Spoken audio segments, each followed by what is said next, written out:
We are back at the Flower Expo, day 2. The rain did not stop anyone. It was a beautiful rain. Whoop, Right at whoop. the appropriate time last night. We loved it. His hood on. I'm sure Jason probably didn't love it entirely, but I thought it was cool. And we packed up and we went to the after party yesterday, and that was fantastic. Great crowd, great networking, a lot of decision makers from around the Northeast. And Destiny Blanco's back. How you guys doing today? Your co-host, Destiny Blanco. Yes, Demitri Downing with Mita Unshackled. And we are pleased to be joined by the founder. Yeah. The founder himself. Thank you. The master of ceremonies, the big kahuna. The man, I can't give you another title. The man in the making. The man. No, he's the man right now. Yeah, Thanks for having me. He's the founder of Flower Expo. Yeah. Is this your first conference? Yeah, this is the first show in Greenfield, Mass. It's really awesome. I mean, we did a great job. I give my team all the credit. I mean, we got 93% of Massachusetts retail dispensaries registered to attend the show. A lot of bud tenders, a lot of media. So it's in 150 brands on display. It's great. Yeah, we were here yesterday, and it was really impressive. The decision, the interesting individuals, the decision makers, the thought leaders, the influencers, the people from around the industry who are coming here. I think it's the right vibe for a conference.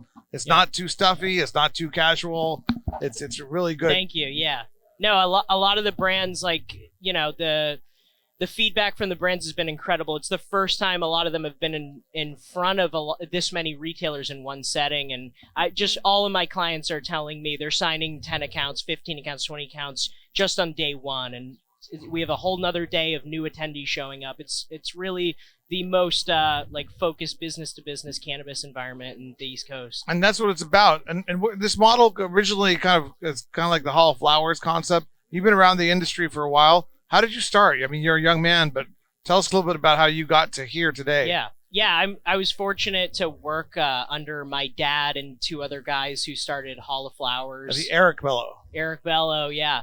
And basically, I mean, I started interning there, just filing the paperwork, sending the contracts, sending the invoices, worked my way up to getting a hand on every department, sales, operations, finance. Ended up doing another show called Green Street Festival last year. Right. It was like a consumer-oriented event, and decided to just leg off and do my own show. So this is, I guess, a compilation of all the experience I've had, and I worked with Source Cannabis too, so understood what it was like to be an operator, what it's like to go sell to a dispensary, the trials and tribulations, the foolish spending. Flower brand in California. Yeah. Yep. Source Cannabis too. Yeah.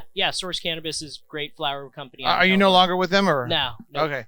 So now you're full time on the Flower Expo. Yes. And are you still with Hall of Flowers at all, or no? No, not at all. My dad, Your dad is. obviously, he's an owner of the show, and he works there. But nope.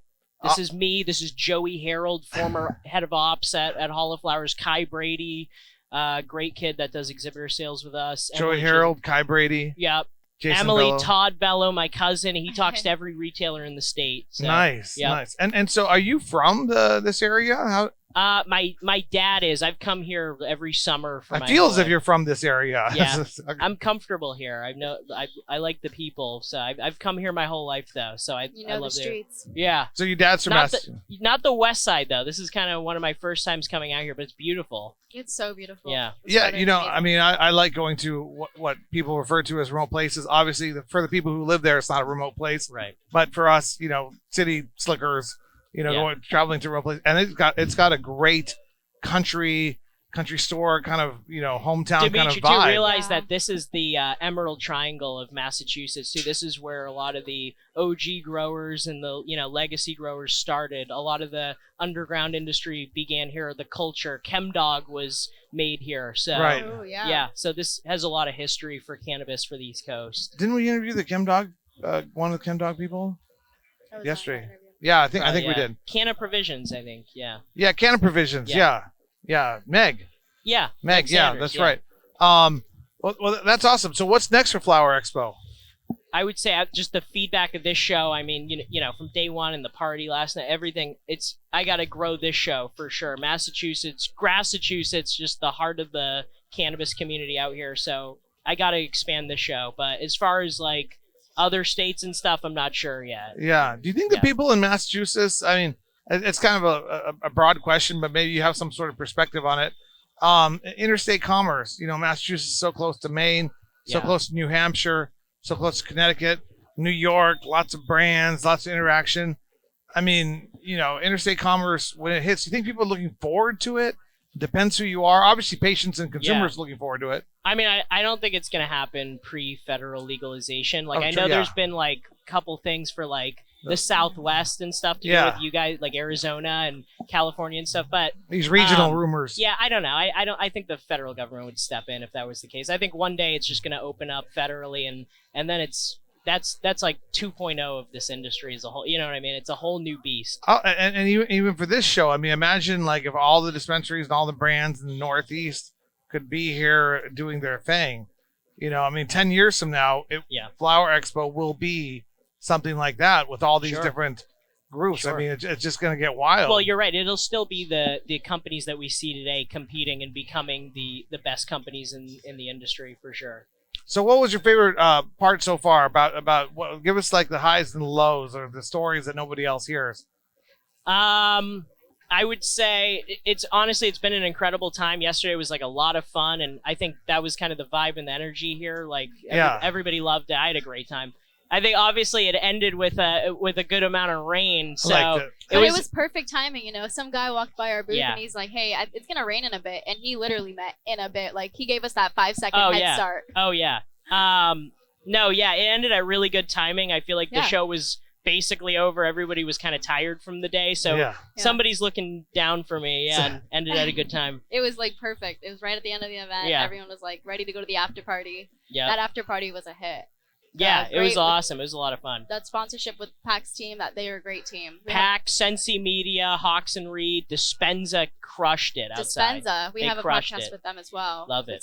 They're great. Are they nationwide? How many states are they in? I mean, Dispenza they service retail dispensaries and help optimize like their SEO efforts, and they're incredible. I mean, every account that I've talked to of theirs always says they just triple their sales in like a 2-3 month frame. They're one of the best companies in tech right now in cannabis. Nice. Excellent. Was that the group that kind of helped you guys push the expo out? They did. I worked with them for kind of our marketing efforts and expanding our shit. Yeah, they're incredible to work with. Yeah, they're great people, great leadership. Yeah, you guys did really great marketing for this expo. Thank you so much. Yeah.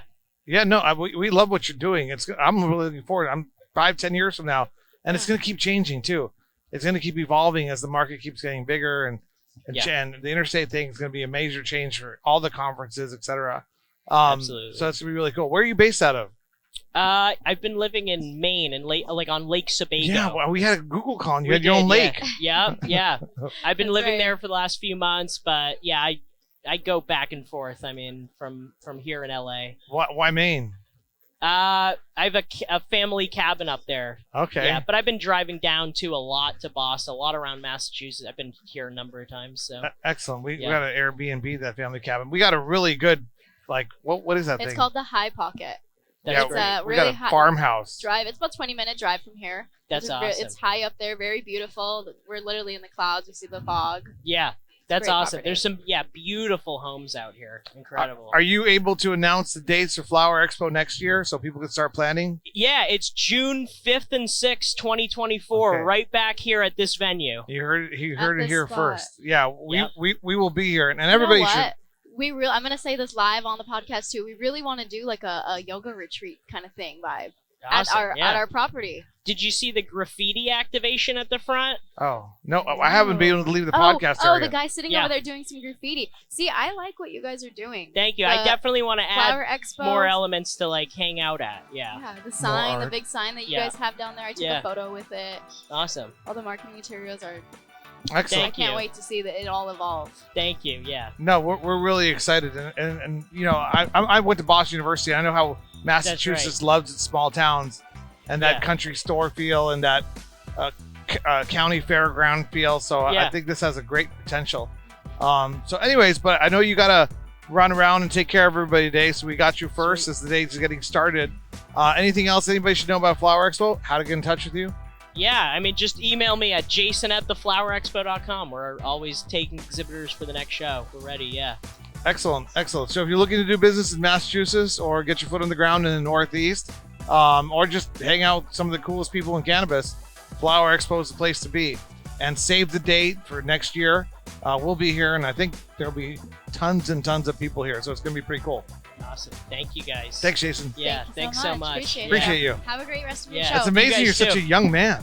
Oh, Thanks. that's another thing too. You're inspiring me as a 24-year-old. You're younger than me, and you're doing amazing. Yeah. You're running your Awesome. thing. Thank you. That's awesome. Thank you so much. Good stuff, Thank man. you. Thanks, guys.